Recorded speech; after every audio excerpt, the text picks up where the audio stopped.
আজকে আব্বু তোর কথা জিজ্ঞাসা করছিল, তুই অনেকদিন হয়েছে আমাদের বাসায় আসিস না। আব্বু বলছিল তোকে আসতে বলতে, তো একদিন আমাদের বাসায় আয়। জিমিন বলল, আরে ভাই আমি তো আসতেই চাই, তুই তো এখন একটু ব্যস্ত, সেজন্য অফিসের খবর কিছু জানিস না। বহুত প্যারা বুঝছিস আমাকে।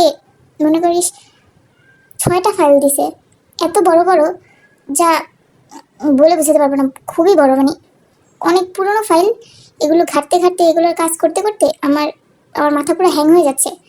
এই জন্যই তোদের বাসা যাওয়া হয় না, অনেকদিন হয়েছে বুঝছিস। আমি যাইতেই চাইছিলাম, তো আঙ্কেলকে বলে দিস যে আমার কাজগুলো শেষ হলে পরে আমি আঙ্কেলের সাথে দেখা করে আসবো একদিন গিয়ে।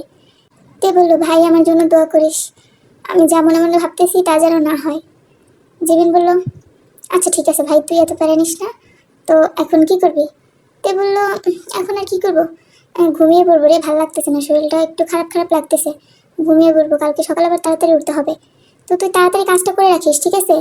নইলে আবার কালকে সকালে ফাইল জমা দিতে দেরি হয়ে যাবে, তো আবার একটা বকুনি খেতে হবে তোর জন্য আমাকে। জিমিন বললো, ঠিক আছে। তো তুই কি কালকে অফিসে যাবি আমার সাথে? তে বললো, না আমি অফিসে যাবো না, তোর কাছে আমি ফাইলটা সকালে দিয়ে দেবো, তুই চলে যাবি, ওইটা তুই নিয়ে জমা দিয়ে দিবি।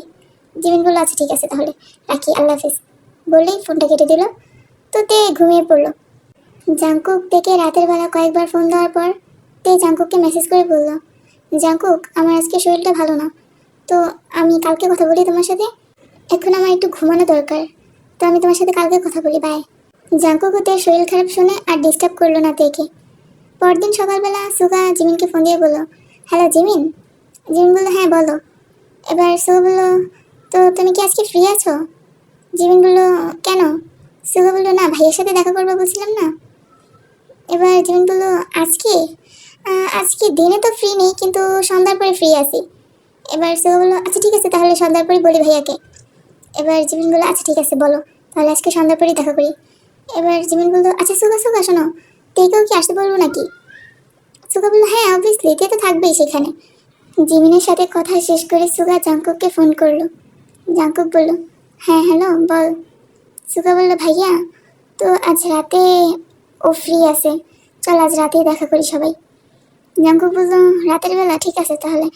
তারপর সুগা তেকেও ফোন করে বলে দেয়, তেও রাজি হয়ে যায় আসার জন্য। তো জাংকুক তেকে পরে ফোন করে বলে, তোমার শরীরটা এখন ঠিক আছে?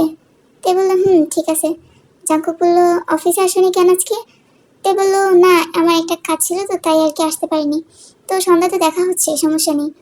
এবার জাংকুক বলল, আচ্ছা ঠিক আছে তাড়াতাড়ি চলে এসো। তে বলল, আচ্ছা ঠিক আছে। এবার সন্ধ্যাবেলা জিমিন যাওয়ার পর দেখলো জাংকুক আর সুগা বসে আছে। তে আসতে একটু লেট করছে। জিমিন গিয়ে জাংকুককে সালাম দিল, আসসালামু আলাইকুম ভাইয়া, কেমন আছেন? জাংকুক বলল, ওয়ালাইকুম আসসালাম, হ্যাঁ ভালো আছি, ভালো আছি তুমি, বসো এখানে বসো। এবার জিমিন বসে পড়লো চেয়ারে। এবার জাংকুক জিজ্ঞাসা করলো, জিমিন তুমি একা এসেছো, তোমার ফ্যামিলি কেউ আসেনি? এবার জিমিন বললো, সরি ভাইয়া আমার ফ্যামিলিতে তো কেউ নেই। এবার জাংকুক বললো, নেই মানে? জিমিন কিছুক্ষণ চুপ থাকার পর বলল, আসলে ভাইয়া আমি ছোট ছিলাম যখন, তখন একটা অ্যাক্সিডেন্ট হয়েছিল।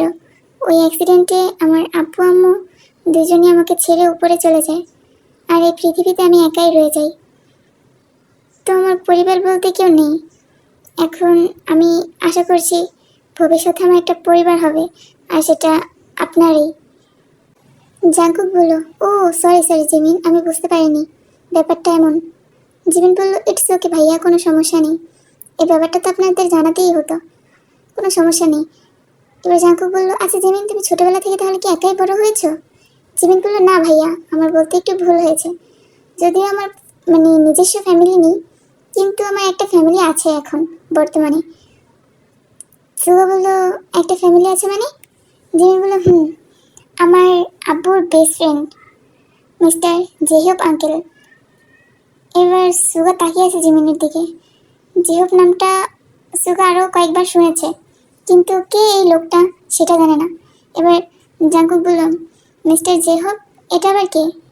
জিমিন বলল, এটা হচ্ছে আমার বেস্ট ফ্রেন্ড তেইয়ংয়ের আব্বু, মানে তের বাবা। সুগা তো অবাক হয়ে তাকিয়ে আছে জিমিনের দিকে, কারণ তের সাথে যখন ফার্স্ট কথা হয়েছিল তখন তো তে সুগাকে বলেছিল তের বাবা মা কেউই বেঁচে নেই, তাহলে তের বাবা আসলো কোথা থেকে? এবার জাংকুক বলল, ও তাহলে তের বাবা আছে? জিমিন বলল, হ্যাঁ ভাইয়া আছে তো। জাঙ্কুক বলল তাহলে ওনাকে আজকে এখানে আসতে বলতে। জিমিন বলল বলেছিলাম ভাইয়া ওনার কাজ আছে, এই জন্য উনি আজকে আসতে পারেনি।